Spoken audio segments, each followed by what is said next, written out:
अस्सलाम वालेकुम नाज़रीन, मैं हूं वक़ार अहमद और आप देख रहे हैं निकले तेरी तलाश में। बात करेंगे ट्रैकिंग पर। पाकिस्तान ट्रैकिंग के हवाले से दुनिया के खूबसूरत तरीन ममालिक में से एक है और ट्रैकिंग हर तरह की ट्रैकिंग है यहाँ पे, यानी अल्टीमेट जो एक टेक्निकल ट्रैकिंग है वो भी है और एक ऐसे लेवल की ट्रैकिंग भी है जो कि को पैमाओं और उस तरह के ट्रैकर्स में खास फ़र्क नहीं रहता। बहुत बहुत मुश्किल पासेस भी हैं और ये तमाम जो ट्रैकिंग की दुनिया है, तमाम ट्रैकर्स हैं, ये यकीनन जितने भी रिस्क लेते हैं, इंसान जब भी रिस्क लेता है तो वो कैलकुलेटेड रिस्क लेता है, लेकिन ये ऐसी जगहों पे फंसते हैं, कोपेमा भी ऐसी जगहों पे फंसते हैं जहाँ पे रिस्क जो है वो कैलकुलेटेड नहीं रहता। रिस्क जमा तफरीक से बाहर हो जाता है, ख़तरा जमा तफरीक से बाहर हो जाता है, लेकिन आपको लेना पड़ता है।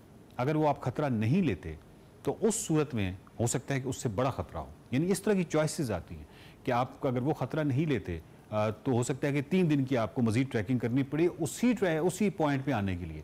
ऐसी बहुत सारे पैराडॉक्सेस होती हैं, ऐसी बहुत सारी पहेलियाँ होती हैं जो कि एक ट्रैकर को उसका सामना करना पड़ता है। ताहिर साहब ने क्योंकि स्नो लेक की, ब्याफो इस पर वगैरह किया, ग्रोमर लेक का ट्रैक किया, ये तमाम ट्रैकिंग की जो उनकी पास्ट है उसकी रोशनी में ताहिर साहब से हम एक सवाल करेंगे।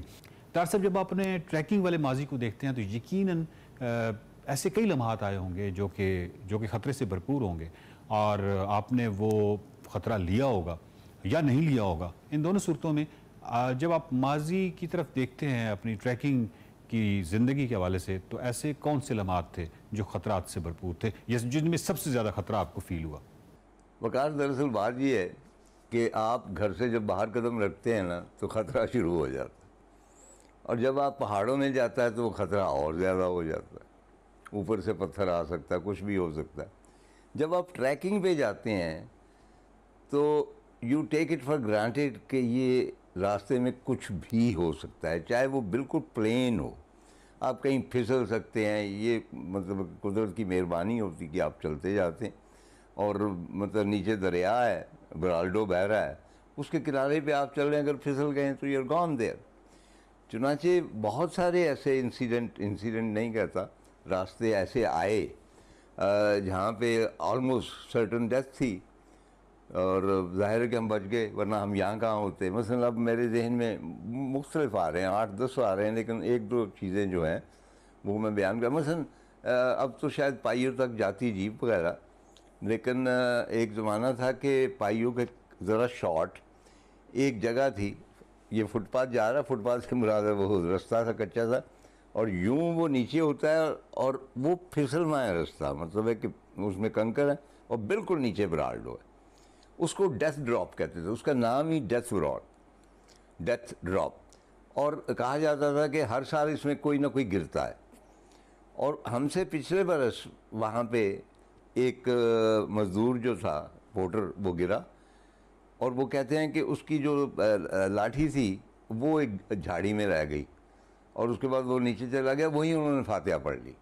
तो एक तो जाहिर है कि वो डेथ ड्रॉप हमारे लिए पहला बड़ा ट्रैक था, तो वो था। ग्लेशियर के ऊपर चलना इटसेल्फ ऑल द टाइम वो डेथ ट्रैप है। कहीं से भी स्नो नरम होगी, आप नीचे जा सकते हैं। उसके बाद के जो अब अगर आप जाते हैं K2 के बेस कैंप की जानिब, तो रास्ते में झीलें हैं छोटी छोटी, बर्फ़ानी, नीचे भी बर्फ़ है, ऊपर पानी है। वो बहुत ख़तरनाक, क्योंकि वो स्लिपरी होती है। वहाँ पे 2 इंसिडेंट हुए थे कि बंदा चलते चलते गया, फिसला है, वो उसमें जा पड़ा है पानी में, झील में। थोड़ा थोड़ा पानी है इतना, लेकिन उससे बाहर नहीं निकल सकता क्योंकि बर्फ़ है, उससे को किस तरह उसको बाहर निकालेंगे, उसको रास्ता भी नहीं, और वो फ्रीज़ हो जाता। तो ये उधर होता रहता है। लेकिन मेरा ख़्याल है कि जो मैक्सिमम आए ना स्नो लेक ट्रैक के दौरान आए, हम लकी भी बहुत रहे। मसलन उसमें एक मुकाम ऐसा आया कि जब हम हेस्पर क्रॉस किया, हमने नीचे गए और नीचे से मुराद ज़रा नीचे हुए तो वहाँ पे एक बर्फ़ का पुल आया। मेरी जो बचपन की याद है कि कश्मीर में भी मैंने एक दरिया के ऊपर बर्फ़ का पुल देखा था। वो तो चौड़ा था, लेकिन ये इतना था और मतलब कि 8-10 फुट के बाद दूसरी तरफ चला जाता और नीचे उसके खाई थी और मतलब नीचे बर्फ़ थी। तो मैंने कहा पोर्टर से, मैंने कहा यहाँ से तो नहीं हम गुज़र सकते। उन्होंने कहा जी अगर और किसी तरफ से जाएंगे तो 2-3 रोज़ और लग जाएंगे। So we had to cross it. यानी ट्रैकिंग के दौरान कई ऐसी जगह होती हैं कि जहाँ आपको करना पड़ता है। मतलब है कि अगर क्यों पंगा लिया, मतलब ये मसला है ना कि क्यों आए हैं अगर नहीं कर सकते। उसमें वह पोर्टर गया, रस्सा लेके, उसने रस्सा थामा हुआ है और आप उस रस्से को थाम के चल रहे हैं उसके ऊपर, और वो किसी वक्त भी कोलैप्स हो सकता है। अगर आपका पाँव फिसलता है तो वो रस्सा कुछ भी नहीं करेगा, लटक तो नहीं सकते। एक वो मतलब मुझे अभी तक याद है कि वो जिस तरह पसीना आया मैंने, और ज़ाहिर है मैं कलमा पढ़ के बच्चों को याद करके तो उसके पार गया। उसी ट्रैक के दौरान एक और जगह आई, वहाँ पे कच्चा रास्ता था, कच्ची पहाड़ी थी, इधर ग्लेशियर था मतलब हैस पर, और वो थोड़ा सा गिरा हुआ था, ऊपर से आते ना कंकर वगैरह, और वो रास्ता नहीं था, मेरा 4-5 फुट का रास्ता था। अब ये जो होते हैं ना वहाँ पे लोकल, इनमें और हम में फ़र्क होता है। हम कदम जमा के चलते हैं मैदान वाले, उनके कदम जो है वो लाइट होते हैं, वो इससे पहले को फिसल जाए वो आगे चले जाते। तो वहाँ पे वो दूसरी तरफ खड़ा हो गया और उसने कहा कि आप आ जाएं।